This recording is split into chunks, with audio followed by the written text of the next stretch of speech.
Hey there, Trailblazers, I hope you guys are all doing well. So today in this video, I have some very interesting and honestly pretty exciting information to share with you guys about the new upcoming characters and content coming to Honkai Star Rail during version 4X. This includes brand new details about an upcoming limited preservation character potentially releasing in version 4.3, a clearer idea of when nihilux might actually show up, and some fresh kit information related to the new limited Silver Wolf SP form. But before we get started, let me ask you a little question. So, do you want to pull for the new characters, but find the in-game prices just a little too expensive? Well, fear not, because Lootbard GG is one of the best top-up platforms for all your gacha spending needs, and it provides up to a 30% discount compared to the in-game prices. Lootbar supports many big games, including Honkai Star Rail, Genshin Impact, and even Zenless Zone Zero. For example, let's say you want to buy the 3280 Oniric Shard pack for $40.48. This same pack costs around $50 in-game for comparison. All you have to do is enter your server and UID, and the purchase will be sent directly to your in-game account. After waiting less than a minute, I received my Shard pack top-up with no issues. Returning users on the website will additionally be able to claim 8%, 5%, and 3% coupons, making the listed prices even cheaper.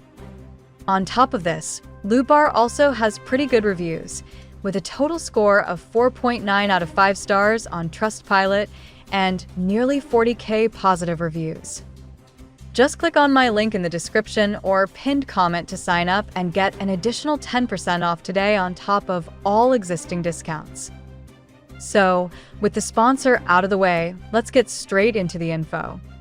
Starting with the new preservation character. According to a recent post from a very reliable source named Sakura Haven, a new limited preservation unit will be added to the game in the near future, which, going by previous leaks, is likely going to be the Stone Heart member Pearl. And the most important detail we've received so far is that Pearl will have the ability to perform an enhanced basic attack during combat. Now, at first glance, that might not sound too groundbreaking, but when you really think about it, that's actually a very interesting design decision. Because traditionally, preservation characters in Honkai Star Rail have been very defensive-focused. Their primary job is to shield, mitigate damage, or redirect aggro. Their personal damage is usually secondary. So giving a preservation unit an enhanced basic attack immediately suggests one of two things. Either Pearl will function as a hybrid sustain who can deal meaningful damage alongside protecting the team, similar to how Hyacinth blends sustain with offensive presence. Or the enhanced basic could instead serve as a utility extension of their defensive kit, similar to Preservation Trailblazer or Aventurin, where the enhanced basic might refresh shields, grant buffs, generate resources, or trigger additional defensive effects without necessarily dealing high damage. And that distinction is very important, because if Pearl leans into hybrid damage scaling, she could end up being extremely valuable in endgame modes like Memory of Chaos or even Pure Fiction, where sustain units that contribute damage are becoming more and more desirable. We've already seen the meta slowly shift towards sustain characters who aren't just pressing their skill and passing the turn. Newer units tend to be much more interactive. They deal direct damage, stack mechanics, provide buffs, and even trigger follow-up attacks. So if Pearl's enhanced basic attack is tied to a stacking mechanic or a special state, she might feel far more modern than older defensive characters. As for her release date, nothing is fully confirmed yet. However, the source did mention there's a strong possibility that Pearl could release in version 4.3 alongside a brand new unnamed Air Edition unit. Which, going off the previous roadmap for this patch cycle, this new Air Edition character will likely be the new SP form for Blade.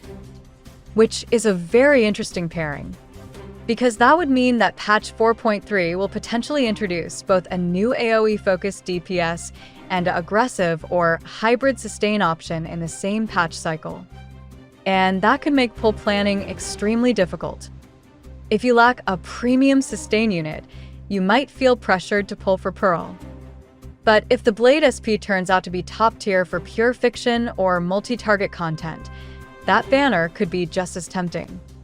Now, let's move on to Nihilux. According to the same Sakura Haven post, neither the rumored preservation unit nor the erudition character in 4.3 is Nihilux. Instead, she is expected to release after version 4.3 at the very earliest. And when we look at the broader roadmap for 4.4 and beyond, things start to make more sense. Version 4.5 is rumored to feature Himiko's SP form, while version 4.6 is rumored to include both Aventurin SP and Robin SP.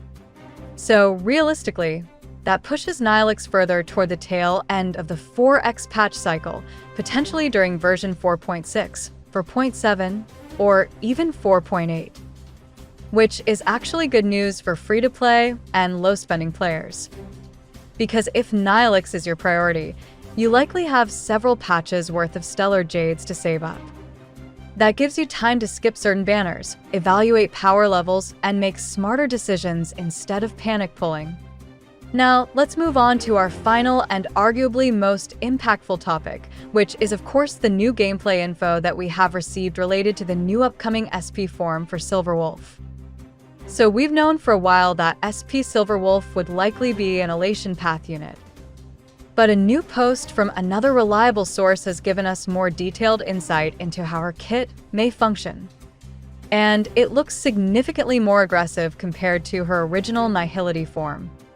Unlike the debuff-focused Silverwolf we're used to, this SP version appears to function as a main DPS centered around stacking mechanics and explosive burst windows.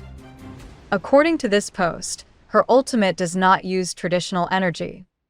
Instead, it charges through special stacks, similar to characters like Acheron or Phanon, where unique conditions must be met to build toward her burst. In Silverwolf SP's case, she gains charges whenever her teammates gain a punchline stack. Punchline is a new shared team buff introduced in version 4 that enhances elation-related damage. And here's where things get very important for team building.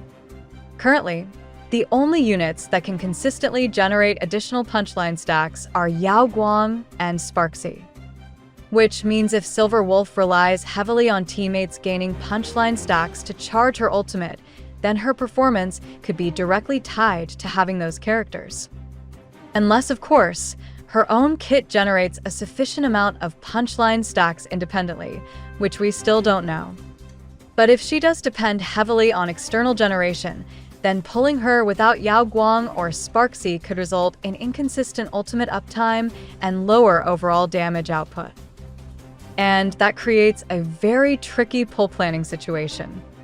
Because if you skipped the 4.0 Elation units, pulling Silverwolf in 4.2 might mean you can't use her at full potential immediately, and may need to wait until either of the two characters rerun to get the chance to acquire them.